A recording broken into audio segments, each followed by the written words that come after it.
പാനൂരിൽ bomb നിർമ്മാണത്തിനിടെ മരിച്ച ഷെറിനെ രക്തസാക്ഷിയായി ചിത്രീകരിച്ച് CPM പ്രവർത്തകൻ. Panoor Kizhakkuvayal CPM branch committee അംഗം എം പ്രകാശനാണ് ഫേസ്ബുക്ക് പോസ്റ്റുമായി രംഗത്തെത്തിയത്. തെരഞ്ഞെടുപ്പിന് പിന്നാലെയാണ് ഷെറിന്റെ മരണത്തിൽ ദുഃഖം രേഖപ്പെടുത്തി CPM പ്രവർത്തകർ രംഗത്ത് വരുന്നത്. ഇവരുമായി ശ്രീജിത്ത് ചേരുകയാണ്. ശ്രീജിത്ത്, ഇതിൽ ഏറ്റവും വലിയ വിരോധാഭാസം ഷെറിൻ CPM പ്രവർത്തകനല്ല എന്നുള്ള നിലപാടാണ് P ജയരാജനടക്കം സ്വീകരിച്ചത്.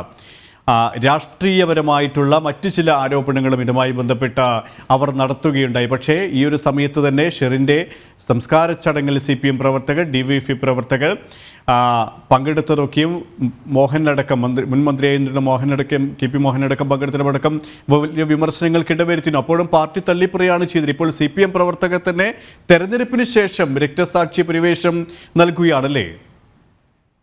തീർച്ചയായും അത്തരത്തിലാണ് KP. പാനൂരിൽ ബോംബ് സ്ഫോടനത്തിൽ നിർമ്മാണത്തിനിടെ പാർട്ടിക്ക് പങ്കില്ല, ഈ സ്ഫോടനവുമായി ബന്ധപ്പെട്ട് പാർട്ടിക്ക് പങ്കില്ലെന്നായിരുന്നു ആദ്യം വിശദീകരിച്ചിരുന്നത് പാർട്ടി. എന്നാൽ ഈ സ്ഫോടനത്തിൽ ഗുരുതരമായി പരിക്കേറ്റ ഷെറിനുമായി ബന്ധപ്പെട്ടാണ് നിലവിൽ CPM പ്രവർത്തകർ രംഗത്ത് വരുന്നത്.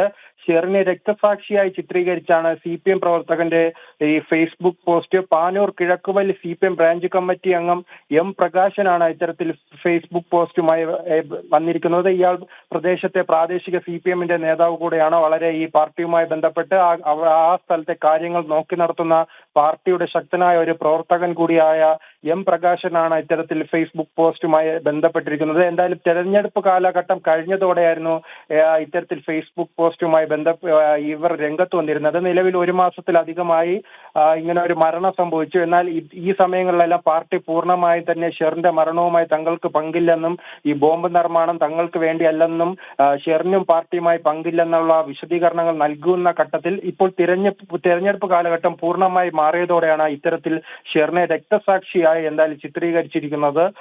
അതോടൊപ്പം തന്നെ പല പ്രവർത്തകരും വാട്സപ്പ് വഴിയും ഇത്തരത്തിലുള്ള പ്രചരണം ആരംഭിച്ചിട്ടുണ്ട്.